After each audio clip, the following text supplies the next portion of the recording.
How's it going, guys? In this video, I want to go over an update about the PlayStation 5 and the CMOS battery, and we have an update on that. Remember, that was a big hoopla over the PlayStation 4 a while ago, and it looks like the PlayStation 5 is at least a step in the right direction, so we'll talk about that.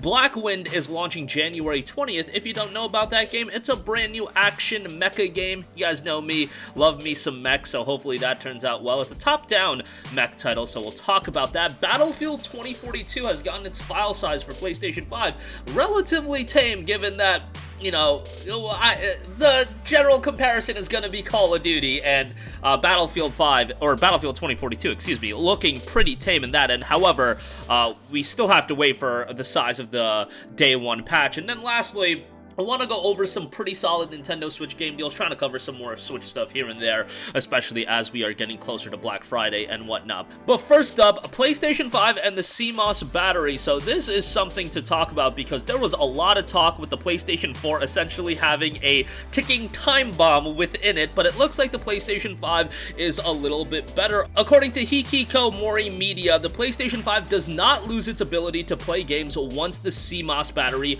does hit the ground and does die. Now, this was a big issue with the PlayStation 4, essentially having a ticking time bomb within it, but the CMOS battery directly powers the internal clock of Sony's machines, and then it compares the date on that to the remote server to the internal clock, and essentially it's a verification method to allow the player to play the software. However, the worry was that if it does die, then it's over for you. It's GG, no re.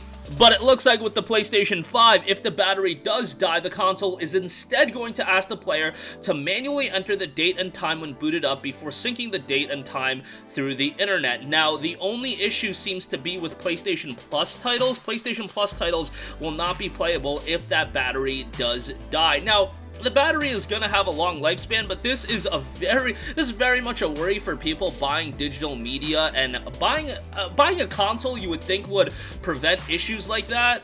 But no, essentially there was that ticking time bomb, and the PlayStation 4 specifically has run issues into that. Now, obviously, if you buy a PS5, it's not like it's gonna die within a year or two. It's not anything like that, but people want to preserve their stuff for years and years and years, potentially up to multiple decades, so that worry being alleviated is quite nice. Now, ultimately, you do want to get to a point where nothing is gonna be lost. The fact that PlayStation Plus titles still have this issue is a little bit of a bummer, and that's why, like, PlayStation Plus titles to a lot of people, it's more seen as a game rental. I mean, even at a surface level, PlayStation Plus titles, you only get to play them as long as your subscription duration continues. Like, if you don't resubscribe to PlayStation Plus, you lose access to all the PlayStation Plus games you've redeemed. Now, if you resubscribe, you get access back, but that's also the issue with, like, the PlayStation 3 Plus titles that you got. If you're one of the few PlayStation Plus subscribers during the PS3 era, it sucks that you don't have access to a game like Wipeout HD unless you still have your PlayStation 3 hooked up and everything like that. It would be nice to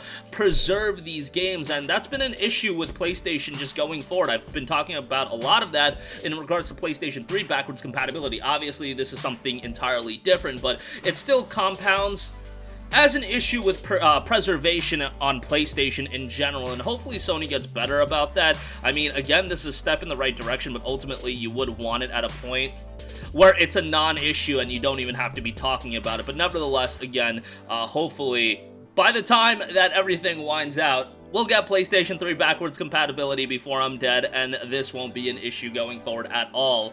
And we can start preserving some of these games, at least. I mean, a lot of them are going to be preserved ultimately, but, you know, PlayStation 3 is still the issue here. Okay, moving on from that, Blackwind is a game that I recommend you guys to have your eyes on. It's dropping January the 20th, and it's coming from Drakkar Development Studio, published by Blowfish Studios as well. They've been publishing some pretty good stuff, and low-key one of the more notable publishers in gaming that hasn't been getting a lot of buzz. But Blackwind is a top-down sci-fi action game that puts you in the shoes of a teenager trapped inside a prototype battle armor suit during an alien invasion, face off against enemies, cut through their ranks, and fight back to stop a planetary invasion. The game definitely is kind of reminiscent to, like, a Housemarque game, where, in the sense of the arcadey Housemarque titles, where the particle effects look quite nice, and it looks to be a very fast-paced, high-octane, action-oriented game. And you know, just having a little bit of mech influence, even though maybe like a top-down mech title isn't what everybody wants out of a mecha game, it's still something that I think is pretty cool. It notes when the Starship Pandora is shot down, James Hawkins finds himself trapped inside of military prototype battle frame armor as he hurtles through Medusa 42 as the Ronkos hordes ravage the planet and leave every human mining colony in ruins. James doesn't have long to discover how to operate the battle frame if he wants to survive his dangerous surroundings and find his missing father. Again, the game is scheduled for release January 20th of 2022. That early 2022 period is crazy. Obviously, this is a lower key release, but it will be released at $19.99, and there will be a physical edition released on January 21st in Europe, and then later, a physical version will come stateside as well, so you can be on the lookout for that. But again, January 20th for the digital release. Okay, moving on from that, Battlefield 2042, we are right around the release of that game. The preload will be kicking off November 17th for the Standard Edition and November 10th for the Gold and Ultimate Edition. The fact that we have a week discrepancy between the launch of the two different versions, man, that sucks. The launch, obviously, November 19th for Standard, November 12th for the Gold and Ultimate Edition. The game's download size will be 42.717 gigabytes according to PlayStation Game Size over on Twitter. That is relatively tame for a big first-person shooter like this. Obviously, PlayStation 5 games have been doing a good job of downscaling the file size, comparatively speaking to PS4 downloads. But 42 gigabytes is still relatively, I mean, that's not big at all, but that is without the day one patch. It'll be interesting to see how big the day one patch is going to be, because I can very well see that increasing the file size quite a bit. But I mean, anything sub 60 gigabytes for a big first-person shooter these days, I would say, is a W on my book. So yeah, there we have it with that. Super excited for Battlefield 2042. Talked quite a bit about it, but that's a day one buy for me. Probably gonna end up, you know, getting schemed and buying that Gold Edition or the Ultimate Edition, because I don't want to wait a week. So yeah, I'm gonna be jumping right on that. Next up, I do want to go over some some Nintendo eShop deals that I think are quite good. Trying to cover some more eShop and Switch related stuff. Neo The World Ends With You is 30% off for $42. Excellent deal here. This is one that is still holding up in price. It was on sale on the PlayStation Store as well for $42, I believe, during that Tokyo Game Show sale. I believe it was a Big in Japan or Tokyo Game Show sale, something like that, and it was $42.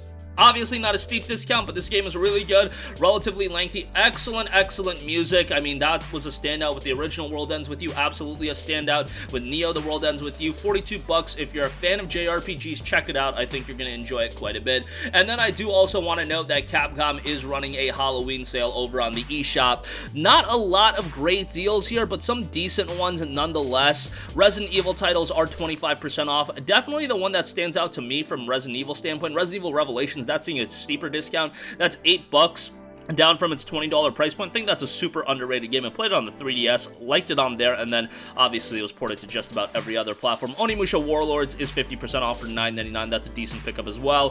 DMC, not great deals on that. DMC 1, $12, DMC 2, $12, and DMC 3 is $15. Very, very pricey as far as that's concerned. And I should also note there is an NIS America Fall 2021 sale. Some good deals over there. Ease 8 Lacrimosa of Dana, $19.99. That's significantly off, like 66% off. That's a pretty good deal. Lengthy JRPG there as well. Legend of Heroes Trails of Cold Steel 3 is 50% off for $30. Great game. Unfortunately, Cold Steel 1 and 2 are not on the Nintendo Switch. Hopefully we can get that figured out, and those will be coming to the Switch at some point, but some decent deals there. Prinny is also on sale. Prinny, Can I Really Be the Hero? And Prinny 2, Dawn of Operation Panties Dude. Yeah, those games are a little bit quirky, comedic, and not to be taken too seriously. But that's gonna do it for me. Again, a lot of stuff to go over. PS5 and that CMOS update is probably something that people are gonna be happy about. Hopefully that is a step forward as far as that's concerned in terms of preservation. Blackwind launching January 20th of 2022. Battlefield 2042, not a significant file size install, 42.717